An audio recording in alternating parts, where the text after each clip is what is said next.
झिल्के केटा मोटा नगर कन्छे घमण्ड गाउँघरको झिल्के केटा मोटा नगर कन्छे घमण्ड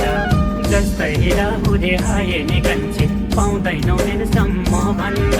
स्याजी कन्छी स्याजी स्याजी कन्छी स्याजी सेल्फी त भन्दै हिँडौला हामी मलमलको पछौरी फरर सेल्फी त भन्दै हिँडौला हामी मलमलको पछौरी फरर काठमाडौँ बजार घुमौला कन्छे बुलेट बाइकमा सरर हुरहुर मैजङ हुरहुर